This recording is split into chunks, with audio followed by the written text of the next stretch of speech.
नमस्कार श्रोते मित्र हो. कथारस सादर करत आहे ज्येष्ठ साहित्यिक देवदत्त पाटील लिखित कादंबरी शापित सावल्या. प्रकरण 8. आईसाहेब आपला स्थूल देह सांभाळत सावरत आपल्या पतीकडे गेल्या आणि काळजातला कळवळा शब्दात ओतून विनवू लागल्या. तुम्ही नका त्याची काळजी करू. या वेळेपुरतं तरी हा पहिला गुन्हा आहे हे लक्षात घेऊन प्रतापराजेंना आम्ही माफी देतोय. त्यांना अटक होणार नाही याची तुम्ही खात्री बाळगा.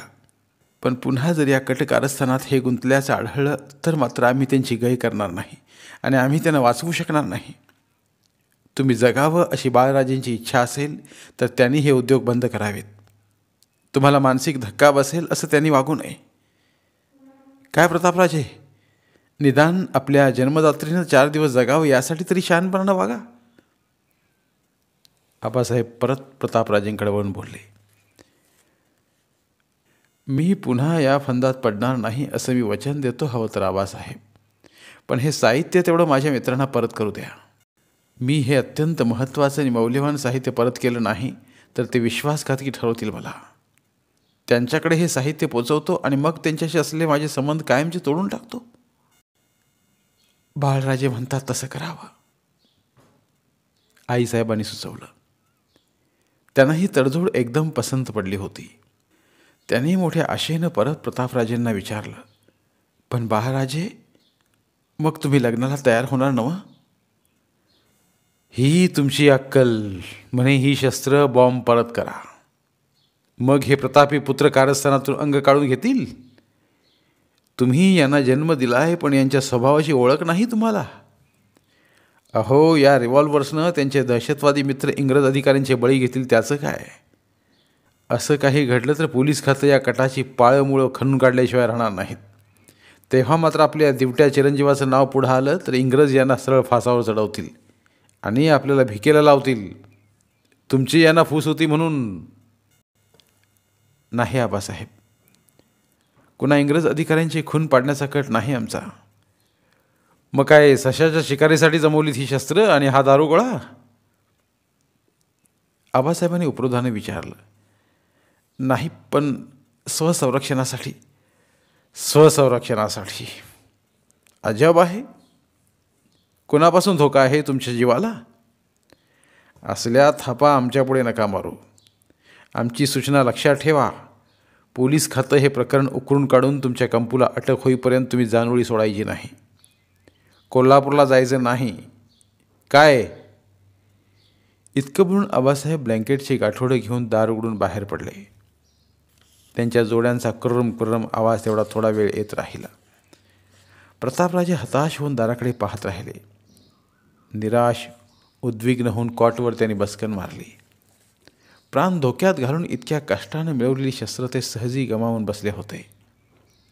आबासाहेबांच्याकडून ती परत मिळवण्याचा मार्ग सुचत नव्हता. संघटनेचे पुढचे प्लॅन्स फिसकटणार होतेच.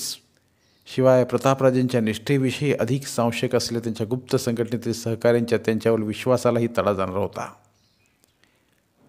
बाळराजे, आईसाहेबांनी जवळ येऊन हाक दिली. प्रतापराजेंनी मान उचलून त्यांच्याकडे पाहिलं. क्षणभर त्यांच्या मनात एक युक्तिविचार चमकला. आपल्या प्रेमळ आणि भोळसर मातोश्रींचा या प्रकरणात उपयोग करून घेतला तर त्यांना फसवणं अयोग्य ही गोष्ट खरी, पण प्राप्त परिस्थितीत दुसरा पर्यायच उरला नव्हता.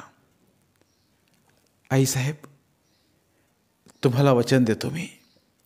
ही शस्त्र ज्यांची त्यांना परत केली की मी पुन्हा त्यांच्याशी संबंध ठेवणार नाही.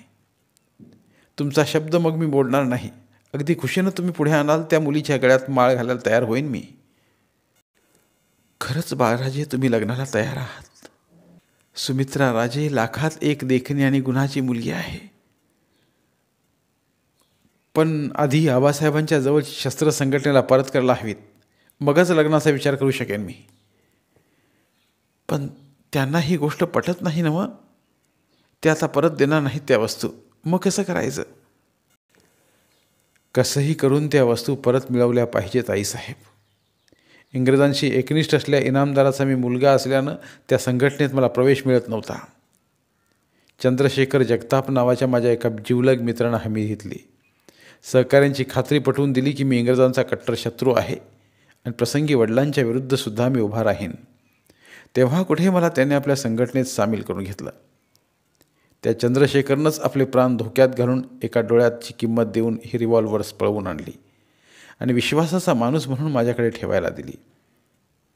आता मी त्यांचा विश्वासघात केल्याचं त्यांना समजलं तर ते आधी मला गोळ्या घालतील. आईसाहेब, अशा भयंकर प्रकरणात का गुंतलात बाळराजे? आईसाहेब व्याकुळ होऊन म्हणाल्या, तुम्ही आमचे या घराण्याचे एकुलते एक वारसदार. तुम्ही आपल्या जीवाला नको का जपायला? तुम्ही सदा आमच्या डोळ्यांपुढं असावं म्हणून मी हट्टानं तुम्हाला पुण्याऐवजी कोल्हापूरला शिकायला ठेवायला लावलं आणि तुम्ही असे वाईट संगतीत सापडलात. तुमच्या जीवाचं बरं वाईट झालं तर मी कुणाकडं बघून जगावं? आईसाहेबांच्या डोळ्यात पुन्हा पाणी उभं राहिलं आणि स्वर कंपित झाला. आईसाहेब, माझी चूक झाली. पुन्हा असं मी वागणार नाही. पण आता माझ्या जीवालाच धोका आहे. आईसाहेब, मला वाचवणं आता सर्वस्वी तुमच्या हातातच आहे. म्हणजे? आईसाहेबांनी न समजून विचारलं.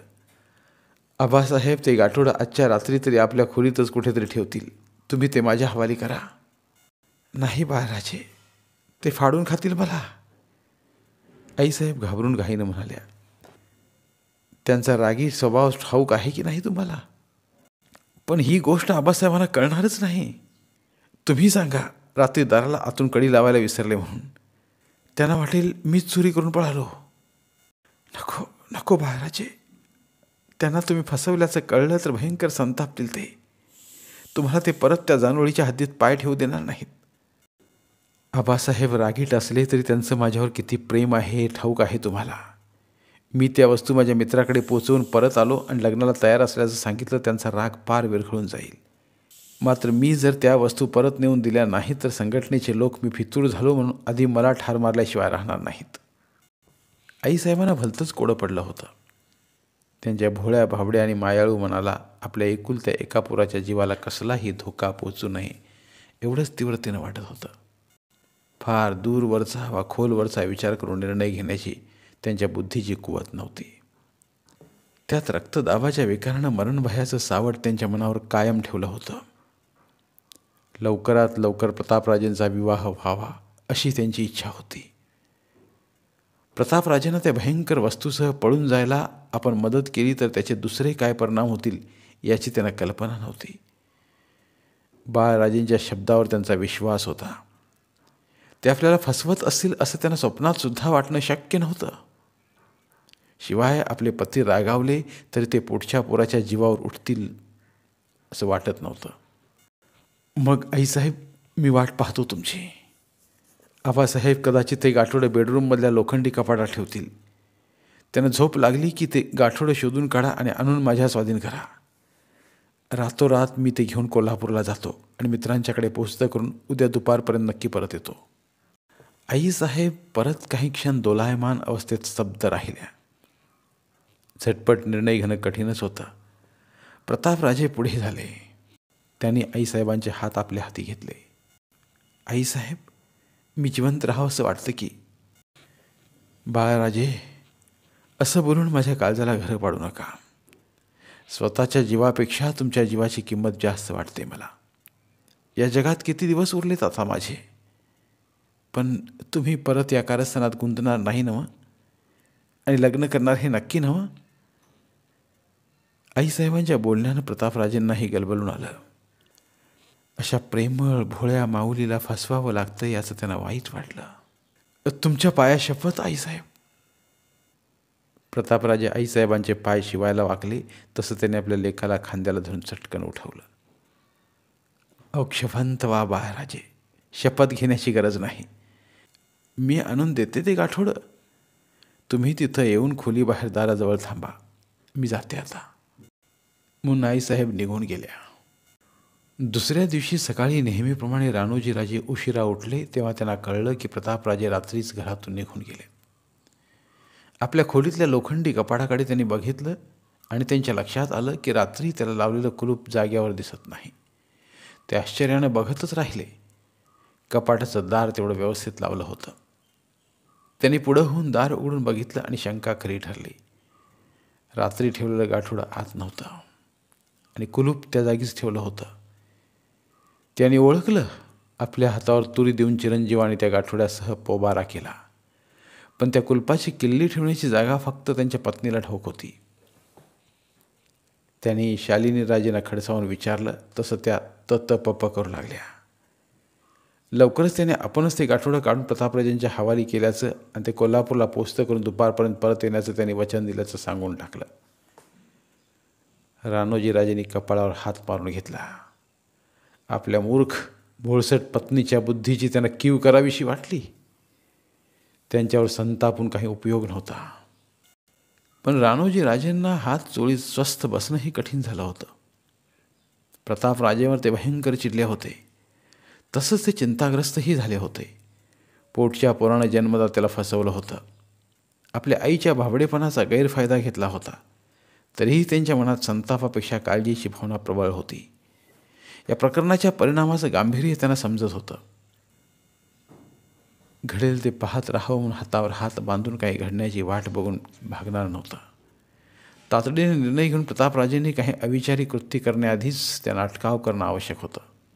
प्रतापराजे एकुलता एक वंशदीप, जानोळीकर इनामदारांच्या ऐतिहासिक घराण्याचा एकमेव वारस. आता वादळाने उठाव केला होता आणि हा दिवा विझवण्यासाठी तो घोंगावत चाल करून येत होता. राणोजी राजे अत्यंत बेचैन झाले होते, अस्वस्थ झाले होते. विवंचनेनं उद्विग्नतेनं त्यांचं मन पुरतं ग्रासून टाकलं होतं. पोरानं आपण केल्या हितोपदेशाकडे दुर्लक्ष करावं याचं त्यांना अतीव दुःख झालं होतं. याचे आपण किती लाड केले, कसले कौड पुरवले, किती हट्ट मानले, कशी याची जपणूक केली, सगळं त्यांना आठवत होतं. पण आईवडिलांच्या मायेचा प्रेमाचा या पोरला असा पूर्ण विसर घडावा. त्यानं आपल्या मात्यापित्याला काय वाटेल, किती ते काळजी करतील याचा काहीच विचार करू नये. प्रतापराजेंनी कसलं संकट ओढवून घेण्याआधी त्यांना रोखण्यासाठी त्वरेने पाऊल उचलणं आवश्यक होतं. म्हणून आबासाहेबांनी तातडीनं कोल्हापूर गाठलं. पण पोलीस खात्याला खबर देणं कितपत शहाणपणाचं ठरेल याविषयीही ते संशयक होते. संस्थानी पोलीस खात्यात त्यांच्या परिचयाचे विश्वासातले काही अधिकारी होते. त्यांच्याशी दहशतवादी संघटनाविषयी चर्चा करून आणि चाचपणी करून बघितली. अजून तरी प्रतापराजे आणि त्यांच्या मित्रांच्या कारवायाविषयी पोलीस खातं अंधारात होतं. मात्र एका तरुण विद्यार्थ्याची दहशतवादी संघटना कोल्हापुरात बांधली गेली असून ते तरुण शस्त्र दारुगोळा मिळवण्याच्या प्रयत्नात असल्याची त्यांना खात्रीलायक बातमी लागली होती. त्या संघटनेचं स्वरूप समजून घेण्यासाठी आणि त्याच्याशी संबंधित तरुणांनी नावं मिळवण्यासाठी पोलीस खात्यानं प्रयत्न चालवला होता. पण अजून तरी त्यात त्यांना यश लाभलं नव्हतं. ही गोष्ट कळल्यावर राणोजीराजे संभ्रमात पडले. त्यांना फक्त प्रतापराजेंचं नाव ठाऊक होतं. स्वतःहून त्यांचं नाव खात्याला कळवलं तर त्यांना पकडल्यास इतर संबंधितांची नावं मिळवतील या विचारानं पोलीस आधी प्रतापराजेंना ताब्यात घेण्याची खटपट करणार. बरे, आपण स्वस्थ राहू काही घडण्याची वाट बघावी तर प्रतापराजेंच्या हातून काही भयंकर गुन्हा घडण्याची शक्यता दाट. तसं काही घडलं तर त्यांची कायद्याच्या कचाट्यातून सुटका होणं कठीण. राणोजीराजेंना काय करावं कळेना. प्रतापराजेंच्या जीविताची सुरक्षितता त्यांच्या दृष्टीने अत्यंत महत्त्वाची बाब होती. त्याचबरोबर इंग्रज सरकारचा रोष ओढवून घेणंही परवडण्यासारखं नव्हतं. अखेरीस राणोजीराजेंनी इन्स्पेक्टर रावराणेंना गाठलं. रावराणेंशी त्यांचे दूरचे नातेसंबंध होते. शिवाय ते एक विश्वासू मित्रही होते. त्यांना सगळी हकीकत ऐकवली. ते ऐकून रावराणे थक्क झाले. इंग्रजांच्या एकनिष्ठ पाठीराख्याचा पोरगाच त्यांचं राज्य उलथून टाकण्याच्या कटकारस्थानात सामील झाला होता. ही बातमी त्यांना धक्कादायक आणि जानोळीकर इनामदारांच्या दृष्टीनं धोकादायक होती. प्रतापराजे या प्रकरणातून सही सलामत सुटावेत यासाठी प्रयत्नशील राहण्याचं त्यांनी कबूल केलं. पण त्याआधी त्यांचा ठाव ठिकाणा शोधून काढणं महत्त्वाचं होतं. रावराणे त्यांचा शोध घेण्याच्या खटपटीला लागले आणि राणोजीराजे जानोळीला परतले. बाळराजेंनी आपल्याला फसवल्याचं आणि ते बेपत्ता झाल्याचं पाहून आईसाहेबांनी हाय खाल्ली आणि अंथरूण धरलं. प्रतापराजेंना पळून जाण्यास आपण मदत केली याचा त्यांना पश्चाताप झाला होता. आता स्वतःच्या मूर्खपणाला दोष देत बसण्याखेरीज त्या काही करू शकत नव्हत्या. आपल्या पायांची शपथ घेतल्या पोराने इतक्या सहजी आपल्याला फाशी पाडावं. आईची आपल्या माघारी काय अवस्था होईल याचा त्याने विचार करू नये. या गोष्टी आईसाहेबांनी फार जीवाला लावून घेतल्या. दुःखातिशयानं बाळराजेंच्या काळजीनं त्यांचा आजार बळावत चालला. त्यांच्या व्याधीची परीक्षा होईना. त्या 24 तास अंथरुणाला खिळून राहू लागल्या. त्यांना नाना भ्रम होऊ लागले. भ्रमिष्ठ अवस्थेत त्या स्वतःशीच बडबडू लागल्या. राणोजी राजेंनी आपल्या बाहेरखेली वागण्यानं त्यांना खूपच मनस्ताप दिला होता. आता बाळराजेंनी त्यांच्या वात्सल्य भावनेची कदर न करता त्यांना ते टाकून गेले होते. त्यामुळे त्यांची तब्येत ढासळली. त्याचबरोबर मनस्थितीही पुरती बिघडली. सूनमुख पाहण्याची आशा दुरावतच चालली. आबासाहेबांचंही कशात लक्ष लागेना. प्रतापराजेंच्या अविचारी वागण्याचा त्यांना राग होता. तसंच त्यांच्या जीवाला काही अपाय होईल याची चिंता त्यांचं काळीज भाजून काढीत होती. एक दिवस राणोजी राजांना ज्याची भीती वाटत होती ते घडलं. प्रतापराजे पोलिसांच्या हाती लागले. रावराणींच्या जागी आलेल्या इन्स्पेक्टर काझींनी आपली कर्तबगारी सिद्ध करण्यासाठी संस्थानी हद्दीतील कटकारस्थानांचा नायनाट करण्याची कामगिरी आधी हाती घेतली होती. त्यासाठी पोलीस यंत्रणा त्यांच्या पूर्ण ताकदीनिशी कामाला लावली होती. तरुण विद्यार्थ्यांची आझाद हिंदुस्तान नावाची गुप्त दहशतवादी संघटना काही कट शिजवत असल्याची त्यांना कुणकुण लागली. तसं त्यांनी संशयितांची धरपकड करून त्यांचा निर्दयपणे छळ करून त्या संघटनेच्या सदस्यांची नावं मिळवली. त्या तरुणांच्या निवासस्थानी धाडी घातल्या, झडत्या घेतल्या. झडतीत मिळाल्या कागदपत्रात प्रतापराव जाधव आणि चंद्रशेखर जगताप ही 2 महत्त्वाची नावंही मिळाली. मात्र प्रतापराव जाधव हे राणोजीराजे जानोळीकरांचे चिरंजीव असल्याचं मात्र काजींना समजलं नाही. पण त्यांच्या धडाकेबाज मोहिमेला यश आलं आणि कोल्हापूर जवळच्या वळीवडे खेड्याच्या शिवारातील एका मळ्यात त्यांनी छापा टाकला असता प्रतापराव जाधव आणि चंद्रशेखर जगताप दोघंही त्यांच्या हाती लागले.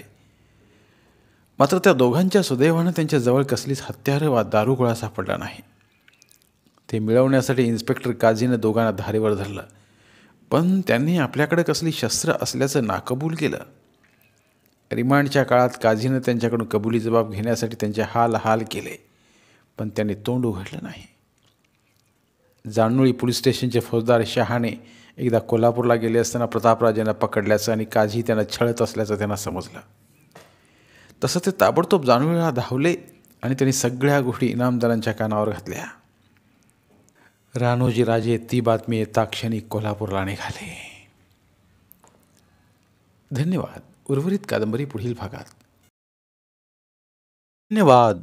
प्रिय श्रोते मित्र हो, आपल्यासाठी एक आवाहन. आमच्या चॅनलच्या प्लेलिस्ट विभागात तुमच्यासाठी शेकडो कादंबऱ्यांचे ऑडिओ बुक्स उपलब्ध आहेत. तिथे प्रत्येक कादंबरीचे सर्व भाग एकत्रित मिळतील. त्यामुळे सध्या सुरू असलेल्या क्रमशः कादंबरीच्या पुढील भागासाठी वाट पाहण्याची गरज नाही. तुमच्या वेळेनुसार तुम्ही संपूर्ण कादंबरी सलगपणे ऐकू शकतात आणि साहित्याचा आस्वाद घेऊ शकता. कृपया आमच्या चॅनलच्या होमपेजवर जाऊन प्लेलिस्ट चेक करा आणि तुमची आवडती कादंबरी निवडा. धन्यवाद.